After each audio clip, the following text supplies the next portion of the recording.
अस्सलाम वालेकुम viewers, welcome back to my channel Zaika Masti by Zainab. आज मैं आपके साथ अनार और आलू के रायते की रेसिपी शेयर करूंगी। चलें जी रेसिपी की तरफ चलते हैं। बिस्मिल्लाहिर्रहमानिर्रहीम। सबसे पहले तो ये 3 अदद मैंने आलू लिए हैं, ठीक है। इनको हमने बॉईल कर लेना है। बॉईल करने के बाद आपने सेंटर से इसको कट लगाना, यानी आपने आलू को 2 हिस्सों में कर लेना है और एक हिस्से को आपने फिर सेंटर से कट लगा के आपने इस तरह से क्यूब्स की शक्ल में इसके पीस कर लेने।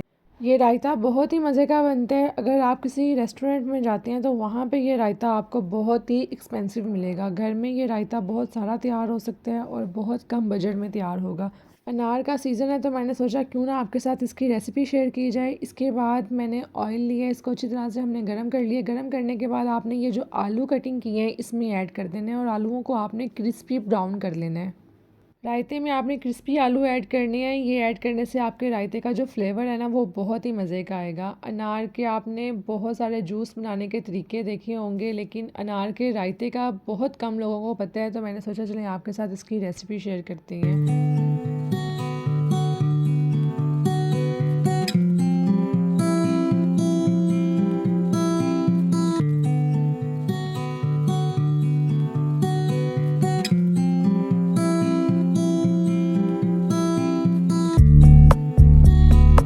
आलू हमारे हो गए हैं फ्राई। अब हमने प्लेट में टिश्यू रख के फिर आलू हमने इसमें निकाले हैं ताकि जो ऑयल है वो इसमें सारा जज्ब हो जाए, क्योंकि ऑयली आलू हम दही में ऐड नहीं करेंगे। इसके बाद हमने यहाँ पे 2 कप दही ली। दही को आपने अच्छी तरह से फेंट लेना है। फिर इसके बाद आपने इसमें नमक ऐड करना है, हस्बे जायका नमक ऐड करेंगे। चीनी आपने इसमें हाफ़ टी स्पून ऐड करनी है और फिर इसके बाद आपने इसमें ऐड करना है थोड़ा सा लाल मिर्च पाउडर, ठीक है, आपने जायके के हिसाब से, और थोड़ी सी इसमें आप काली मिर्च ऐड करेंगे।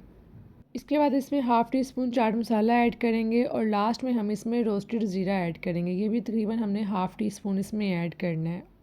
चाट मसाले में भी नमक होता है और वैसे भी आपने इसमें नमक ऐड करना है, तो आपने अपने हिसाब से ज़रा नमक ऐड करना है। ये ना हो कि नमक इसमें ज़्यादा हो जाए।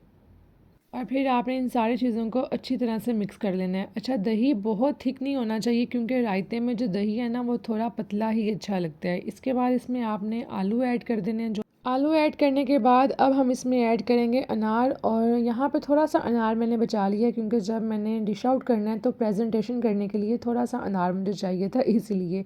और अच्छा, मैंने आपको एक बात तो बताना भूल गई कि चीनी जो मैंने दही में ऐड की है वो मैंने इसलिए ऐड की है, अगर आपका दही खट्टा है तो वो चीनी ऐड करने से आपके दही का जो टेस्ट है ना वो बहुत अच्छा हो जाएगा, मीठा मीठा सा टेस्ट आएगा, खट्टा टेस्ट बिल्कुल नहीं आएगा। अब हम इसको तकरीबन 10 मिनट के लिए फ्रीज़र में रख देंगे ताकि जो दही है वो थोड़ा सा थिक हो जाए।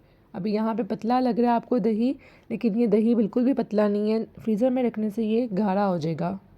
10 मिनट के बाद आप ये देखें रायता ठंडा हो चुका है। अब हम इसको सर्व करेंगे और ये देखें आप, दही बिल्कुल हमारा जो है ना पतला नहीं है, थिक सा लग रहा है। और एक और बात आपको बता दूं कि रायते में जो दही है ना वो बहुत थिक होना भी नहीं चाहिए।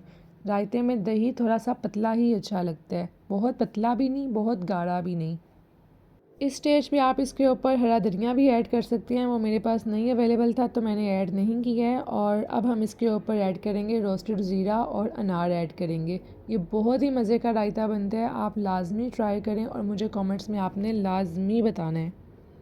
अगर आपको मेरी वीडियो पसंद आई है तो प्लीज़ इसको लाइक करें, शेयर करें, बेल आइकन का बटन प्रेस करें, दुआओं में याद रखें, अच्छे अच्छे कमेंट्स करें। ओके जी, अल्लाह हाफिज़।